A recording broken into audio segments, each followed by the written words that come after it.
भी है, किसी संविधान को नहीं मान रहे थे।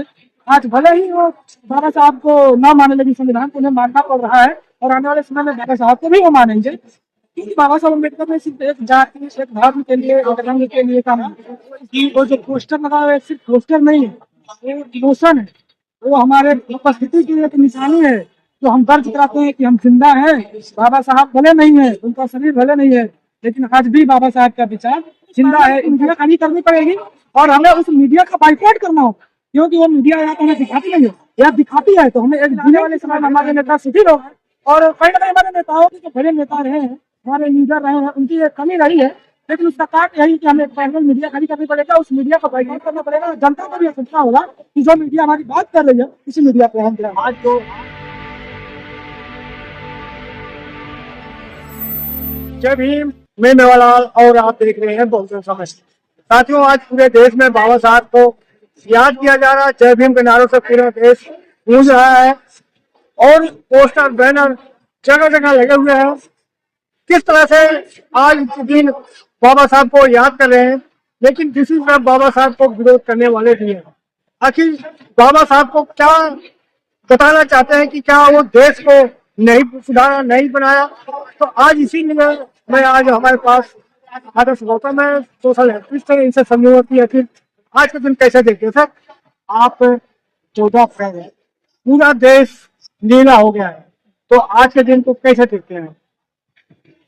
बाबा साहब अम्बेडकर की 135वीं जयंती है, एक दिन उनका जन्म हुआ था। तो पूरा देश ही नहीं, पूरी दुनिया इसको मनाती है और इसको एक तरह से सिंबल ऑफ फ्रीडम और जो बैकवर्ड एंड गरीब जो लोग थे, इस तरह से भी मनाया जाता है कि आज उनकी आज़ादी का भी एक तरह से जन्म हुआ था। बाकी जो आपने बोला कि अभी आपने बोला कि बहुत लोग विरोध कर रहे हैं, सपोर्ट कर रहे हैं, समर्थन में तो सारा देश है। प्रधानमंत्री मोदी भी समर्थन में है, विपक्ष के नेता और देश के तमाम नेता समर्थन में आज आ रहे हैं, समर्थन कर रहे हैं। हालांकि प्रधानमंत्री मोदी ने जिस तरह से बाबा साहब अम्बेडकर को लेकर के आज ट्वीट किया था, उन्होंने अपने ट्वीट में ना संविधान में लिखा नहीं लिखा। हालांकि देश में देखने को मिल रही है, जैसे कि ट्विटर पे हमने या अन्य सोशल मीडिया पे हम देख सकते हैं कि किस तरह से आज जीएन राव जी को संविधान निर्माता बना रहे हैं, जो जब संविधान लागू हुआ था उस समय रामलीला मैदान में खड़ा होकर के इसी संविधान का विरोध किए थे। आज वो लोग बोल रहे हैं कि जीएन राव संविधान निर्माता किसी संविधान को नहीं मान रहे थे। आज भले ही वो बाबा साहब को ना माने, लेकिन संविधान को उन्हें मानना पड़ रहा है और आने वाले समय में बाबा साहब को भी वो मानेंगे, क्योंकि बाबा साहब अम्बेडकर ने सिर्फ एक जाति, एक धर्म के लिए, एक रंग के लिए काम किया, सभी वर्गों के लिए, देश की महिलाओं के लिए, इस देश के एलजीबीटी के लिए। आज तो जो भी दबाया जाता है उनको सबसे पहले माना जय भीम होगा। इस तरह से हम आज बाबा साहब को याद कर रहे हैं। मैं ये कर रहा हूँ, मैं इसलिए कहा कि लोग विरोध कर रहे हैं। अभी लखनऊ में एक वीडियो वायरल हो रहा है, जो बैनर लगे हैं उसको ब्लेड से फाड़ रहा है। तो ये कह रहा हूँ कि आखिर दिखावा के लिए ये पोस्टर बैनर लगाया जा रहा है कि वाकई में बाबा साहब को मानते हैं और खड़े उनको जगह देते हैं। जो भीड़ बाबा साहब को एक विलेन की तरह देखती है, जो पोस्टर को फाड़ रही है, इस भीड़ को शायद एक कभी समझ नहीं कि वो जो पोस्टर लगा हुआ है सिर्फ पोस्टर नहीं है, वो इमोशन है, वो हमारे उपस्थिति की एक निशानी है, जो हम दर्ज कराते हैं कि हम जिंदा हैं। बाबा साहब भले नहीं है, उनका शरीर भले नहीं है, लेकिन आज भी बाबा साहब का विचार जिंदा है, उन लोगों में जिंदा है जो लोग पोस्टरों को लगाते हैं। बाकी जहाँ तक बात है कि घरों तक पहुँचाने की, तो हम घरों तक पहुँचा रहे हैं। आजादी के इतने सालों तक कभी भी हमारे केंद्र में एक बार भी एक सच्चे अम्बेडकरवादी की सरकार नहीं रही, उसके बावजूद हम पूरे दुनिया में अगर बाबा साहब अम्बेडकर को पहुँचाए हैं तो एक हमारी कामयाबी है। बाकी रही कि कुछ लोगों को जो बीच में निकल जाते हैं, उनके लिए कांशीराम साहब ने चमचा युग लिखा था, उन चमचों से बचने के लिए उपाय भी लिखा था, तो उनके लिए वो हर समाज में होते हैं, इससे हमें बच करके रहना होगा। लेकिन एक बहुत बड़ी कामयाबी है जो हमने इतने सालों में पाई है। अच्छा, आप कैसे देखते हैं, जैसे अगर कोई दलित है नेता बनता है तो दलितों का नेता बनता है, और कोई सवर्ण है तो सबका नेता बन जाता है? नहीं नहीं नहीं नहीं, ये तो मीडिया का प्रोपेगेंडा है। जो टेलीविजन मीडिया में, तो हमने देखा हूँ आप जैसे सोशल मीडिया वाले लोगों को, जो टेलीविजन मीडिया है, पेपर की मीडिया है, जो प्रिंट मीडिया है, उन लोगों ने इसको विलेन बनाया है। जबकि अगर आप देखेंगे जो भी बहुजन लीडर है, अगर उनसे आज अगर चंद्रशेखर आजाद या मायावती जी अगर डिबेट करा दिया जाए, प्रधानमंत्री मोदी जी डिबेट हार जाएंगे, उनको बोलना नहीं आता है, वो प्रेस कॉन्फ्रेंस नहीं करते हैं, वो कहीं स्पीच नहीं दे पाएंगे, वो डिबेट नहीं कर पाएंगे। तो एक विलेन बनाया जाता है एक मानववादी एक ब्राह्मणवादी मीडिया के द्वारा कि इनके लोगों में इतनी क्षमता नहीं है, कैपेबिलिटी नहीं है, इसलिए इनको सिर्फ एक जाति का नेता बना दिया जाता है, जिनको जाति का प्रिविलेज मिल रहा है और उसी जाति में सिर्फ उसका जाट क्या है? अगर भाई विलेन बनाया जा रहा है कि राहुल गांधी देश के नेता, मोदी देश के नेता, अटल बिहारी वाजपेयी देश के नेता और मायावती दलितों के नेता, चंद्रशेखर दलितों के नेता, मुलायम सिंह बैकवर्ड के नेता, ये कैसे इसको तोड़ोगे? अगर आपको अपने लोकतंत्र है, हर जगह पे लोकतंत्र लगभग आ चुका है, दो जगह बचा है, जुडिशरी बचा है और मीडिया बचा है। तो जुडिशरी में आप देखेंगे तो 99% एक ब्राह्मण समाज का, एक ब्राह्मणवादी सोच की कब्जा है, एक ऐसा ब्राह्मणवादी सोच की कब्जा है जो राम मंदिर का फैसला देता है, जो सतीश मिश्रा उनका दीपक मिश्रा जैसे जज आते हैं SC ST को कमजोर कर देते हैं, इस वर्चस्ववादी जो समाज है उसका कब्जा है।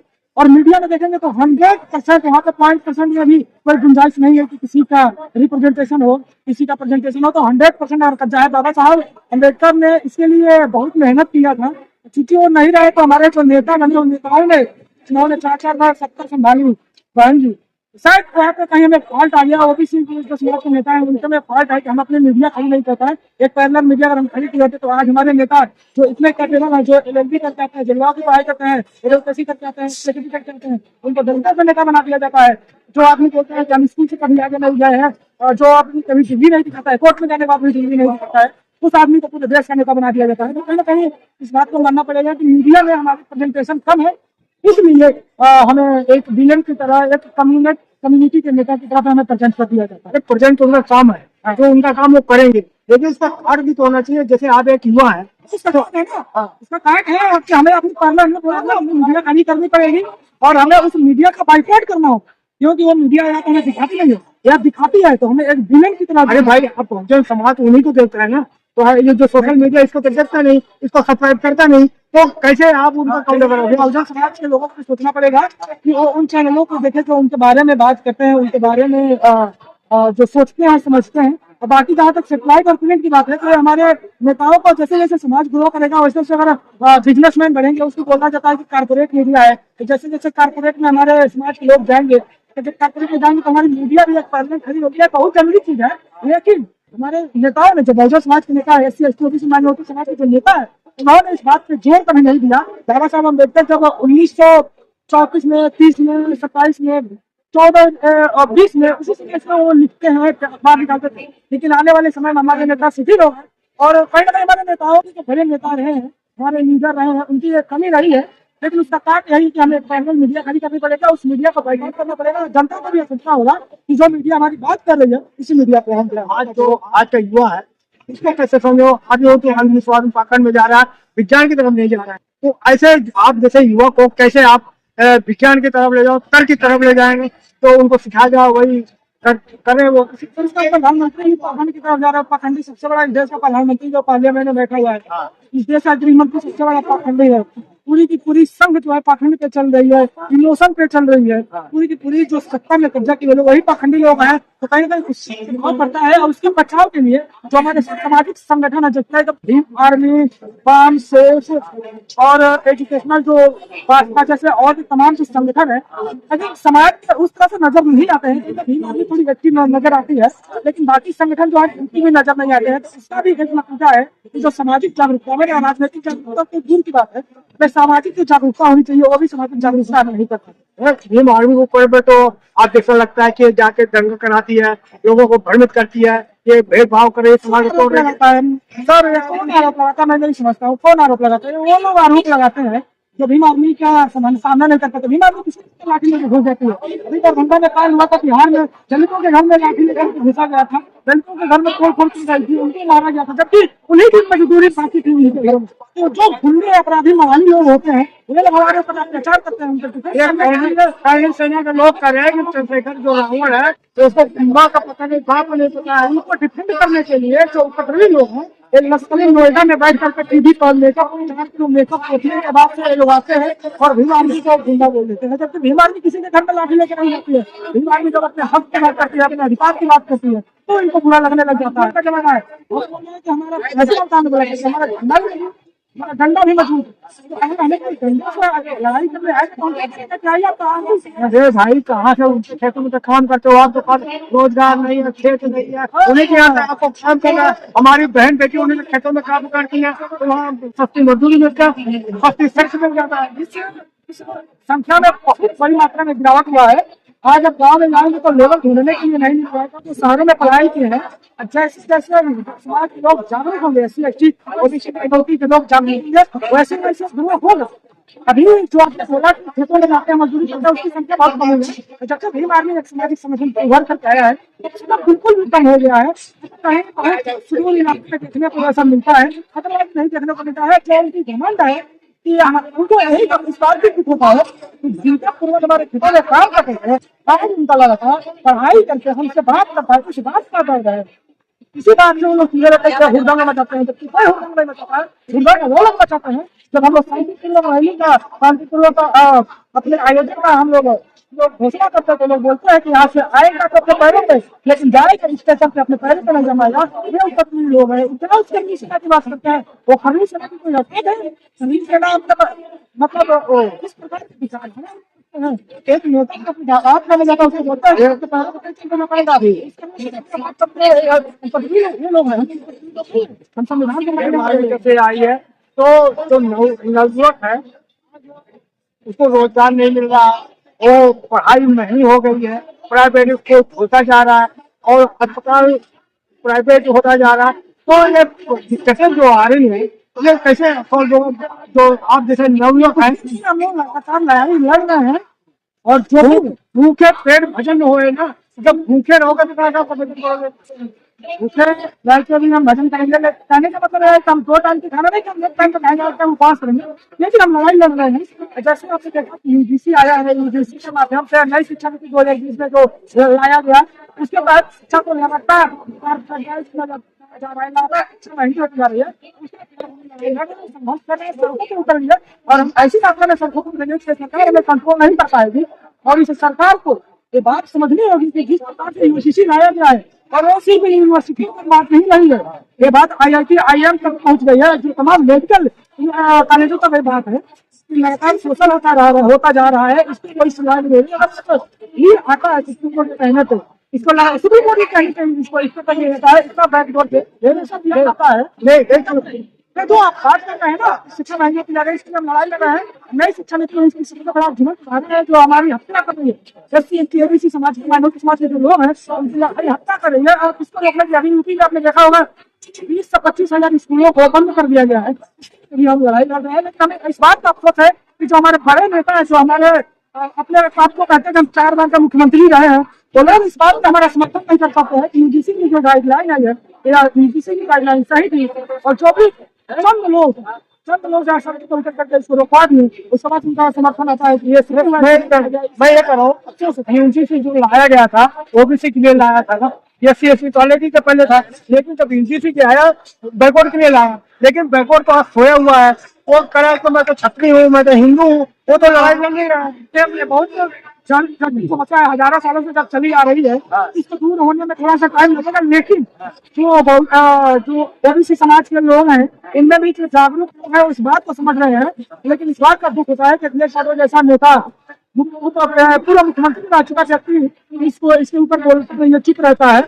लेकिन जो उससे पढ़े लिखे समाज के लोग हैं, लगातार जागरूकता आपको नहीं लगता कि 15 है। लेकिन जब SC ST के लिए 2012 में ही जो हाउस को ला दिया गया था, रोहित यमुना के बाद से उसको ऊपर और भी देखा गया। लेकिन जब रोहित यमुना का केस हुआ, जब पायल तन्वी का केस हुआ, तो देखा गया कि जो SC ST एक्ट 2012 में आया है, वो उतना कारगर नहीं साबित हो रहा है। इसके बाद भी शोषण हो रहा है यूनिवर्सिटियों में, प्रोफेसर के द्वारा, डीन के द्वारा, प्रोफेसर के द्वारा, VC के द्वारा। एक VC पॉडकास्ट में बैठ करके विजिटिंग कार्ड प्ले करते हैं, तो ऐसे शोषण हो रहा है। इसके लिए सुप्रीम कोर्ट ने कानून लेकर आया था। और हम ये बात करना चाहते हैं, जब OBC की बात आती है, चाहे आप मंडल कमीशन के लिए बात कर ले, चाहे UGC में OBC की हक की बात कर ले, जब OBC की बात आती है, ऐसा लगता है कि वो विलेन नहीं है तो हम विलेन बना नहीं सकते। वो कहते हैं कि हमें विलेन बना दिया जाए, ये कहते हैं कि हमें विलेन बना दिया जाए। तो अगर आप चोर नहीं है तो आपको क्यों लग रहा है कि हम चोर हैं? आप चोर है तभी तो आपकी गाड़ी में चिंता है। अगर आप चोर नहीं है तो आपको चोरी की महसूस नहीं होनी चाहिए। जब आप चोरी किया तभी आपको लगेगा कि आप चोर है। जब ओबीसी की बात की जा रही है, जब ओबीसी के हक अधिकारों के दिए हक अधिकार दिया जा रहा है, समाज को पार्टिकल दिक्कत हो रही है, मतलब उसने शोषण किया है। नहीं, मैं कह रहा हूँ, आपने कहा था कि हमको सोशल मीडिया और मीडिया खड़ा करना पड़ेगा। जो सोशल मीडिया आपका आवाज उठा रही है उसको तो बंद कर दे रही सरकार। कहाँ से आप मीडिया खड़ा करें? जो टीवी है, अखबार है, उसको तो कोई नहीं बंद होता।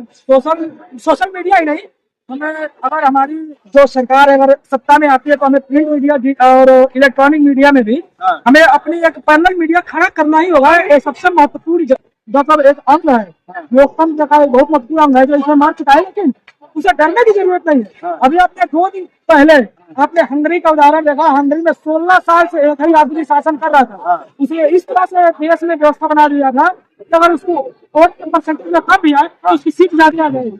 उसके बावजूद वो तानाशाह हार गया। इसी तरह से एक तानाशाह हमारे संसद भवन में बैठा है, दाढ़ी लगा करके, जो बोलता है कि इस देश में सब चंगा है, जबकि उसकी पार्लियामेंट में, उसके घर में आरएसएस के सब चंगा है। बाकी पूरे देश के लोग नंगा है। पूरे देश के लोगों का हिसाब जाएंगे तो कभी गैस की लाइन लगाते हैं, कभी राशन की लाइन लगाते हैं, कभी नोटबंदी में लाइन लगाते हैं, कभी कोविड में लाइन लगाते हैं। पूरा देश इसमें परेशान है। सिर्फ आदमी बस हाल है। तो अभी तो 12 साल हुए। अगर हंगरी में देखेंगे तो 16 साल की तानाशाह को हटा दिया गया। यहाँ तो 12 साल हुए हैं। इनको बहुत जल्द उखाड़ के फेंकेंगे। बहुजनवादी SC ST OBC जो माइनॉरिटी के लोग हैं, ऐसी सरकार बना करके दिल्ली में दिखाए। सर, आप लोग डाल रहे हैं वो 5 पार्ट पे हैं। आप एक बनाते हो, 10 जोड़ते हो, 15 को तोड़ देते हैं। पता है आपको? अभी एक वीडियो आ रहा है कि 5000 दलित को जनेऊ बनाया गया, उनको पंडित बनाया जा रहा है। तो कैसे आप उनको? वही मैं बात आपसे बोला मैंने कि जो हमारे सामाजिक संगठन है उस प्रकार से सक्रिय नजर नहीं आते। हमारा समाज जो सामाजिक संगठन है वो कब जागेगा? वो 14 अप्रैल को जागेगा। बाबा साहब के फोटो पे फूल चढ़ाएगा, 6 दिन का नारा लगाएगा, घर जाएगा, खाना खाकर सो जाएगा। इसके बाद जो हमारा कर्तव्य घंटा है उसको हम निर्वहन नहीं कर पाते हैं। जबकि आप RSS को देखेंगे, ABVP को देखेंगे, जो भी उनके सब सामाजिक संगठन है, विद्यार्थी परिषद के संगठन है और लगातार सक्रिय है समाज में। आप देखेंगे तो आए दिन लोग कार्यक्रम करते रहते हैं। ऐसे कार्यक्रम को, ऐसे मंच की हमें जरूरत है। जो हमारे लोग हैं उनको तो एटलीस्ट हम बता पाए कि आपके वो लोग नहीं है जो जय श्री राम का नारा लगा रहे हैं, गुंडे और बवाली लोग हैं। वो आपसे जय श्री राम का नारा लगवाएंगे, आपसे नहीं दिलवाएंगे। और जब मंदिर की पैसे लेने की बात आएगी, मलाई खाने की बात आएगी तो वो खाएंगे, आपको नहीं देंगे। आप ठेला चला के रिक्शा चलाएंगे, आप मेहनत करेंगे, 10-12 घंटा मेहनत करेंगे, 8,000 10,000 कमाएंगे और वो बिना मेहनत किए लाख रुपए कमाएगा। तो ये सामाजिक संगठन, सामाजिक चेतना की बात है जिसमें हम कहीं ना कहीं पिछड़े हुए हैं। अब भीम आर्मी आने के बाद सब थोड़े एक्टिव नहीं है, तो उम्मीद है हम आगे काम कर रहे हैं। लेकिन इसे हम काम कर रहे हैं और हम बहुत जल्द इस देश में आपसे बोले हैं लास्ट सवाल इस सत्ता में हम आएंगे। सत्ता में आते ही सब चीज परिवर्तन। मैं कल लास्ट सवाल पूछ रहा हूँ। आज बाबा साहब अम्बेडकर जयंती है, ठीक है? जिस तरह से हनुमान जयंती मनाया जाता है, रावण ले जाते हैं, पुलिस पूरा व्यवस्था करती है। लेकिन आज पुलिस ने एक बयान जारी किया है, अगर आप डीजे बजाओगे तो आपको सीधे कर देंगे। जो अम्बेडकर जयंती आप डीजे बजाओगे। अब पुलिस जो है स्टेट के अंतर्गत आती है। स्टेट में जहाँ जहाँ सरकार जिसकी लगती है उसके अंतर्गत में आती है। दिल्ली में आप जानते ही हैं, दिल्ली में एक अनपढ़ महिला बैठी हुई है जिसको AQI और AIQ में पता नहीं है, अंतर नहीं पता है। उत्तर प्रदेश में देखेंगे तो एक ऐसा आदमी योगी आदित्यनाथ बैठा हुआ है जिसको पढ़ाई लिखाई से कुछ लेना देना नहीं है। तो लोग ऐसी बातें करेंगे। अभी हम नोएडा से होकर जा रहे हैं, जो नोएडा में पुराना स्थल बना हुआ है, वहाँ पे पुलिस रोड पे खड़ा नहीं होने दे रही है। तो ये हमारी उम्मीद की बात है। जिस दिन हमारी सरकार उत्तर प्रदेश में बनेगी, देश के किसी भी हिस्से में बनेगी, जब तुम कांवड़े लेकर के जाओगे, डीजे बजाओगे, तो कोई नहीं रोकेगा। तुम्हारे कांवड़ के ऊपर फूल बसाया जाएगा। जब हम अपनी बात कहने के लिए माइक लगाएंगे तो तुम्हें दर्द होगा। इसके लिए हम खुलेआम छूट देंगे और कभी भी कोई परमिशन की जरूरत नहीं पड़ेगी। इसके लिए हमें जरूरी है कि हम अपनी सरकार बनाए और जैसे सरकार बनाएंगे वैसे यहाँ पे किसी भी प्रकार की परमिशन की जरूरत नहीं। आज घर में बाबा साहब को जयंती मना के घर में क्या है, आप पकवान लड्डू क्या खाते आए हो? मैं तो किताब लेके आया हूँ, मैं आपको दिखाई दे रहा हूँ। मैं पकवान बनाने से ज्यादा बेहतर समझता हूँ कि मैं किताबें खरीदूंगा। दिखाओ, मैं कर सकता हूँ।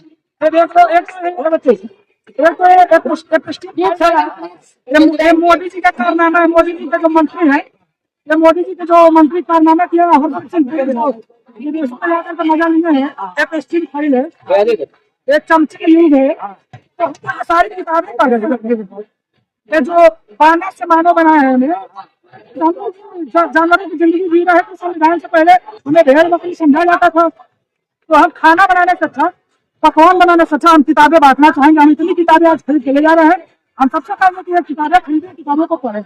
आपने कहा ना बनाए, अगर आप 100 रुपए का खा रहे हैं और आपके समाज के बच्चे अगर 10 रुपए का किताब नहीं है तो किताब दे, ये वाली किताब 10 रुपए की किताब है। तो ऐसी छोटी छोटी किताबें मिलती है, आप उसको पढ़ें, अपने समाज के जाओ, शिक्षित रहे, समृद्ध रहे, सुंदर। अरे बाबा साहब की जयंती के भंडारा के लड्डू बांट रहे हैं, किताब की तरफ तो ध्यान नहीं, तो किताब कौन पढ़ता है? वो भी जरूरी है, क्योंकि जो हमारा समाज है, अभी बहुत सारे लोग फ्लाईओवर के नीचे सोते हैं, बहुत सारे लोगों के पास घर नहीं है। बहुत बहुत धन्यवाद साथियों। आप देख सकते हैं कि आजाद वतन की बात कैसे रही आपको, आप क्या सोचते हैं इनके बारे में, और हमारा प्रयास कैसा लगा, आप कहाँ से देख रहे हैं कमेंट में लिखेंगे, और आप हमें आर्थिक मदद भी दे सकते हैं। मैं मेवालाल, बहुजन समाज सिंध, जय भीम, जय भारत।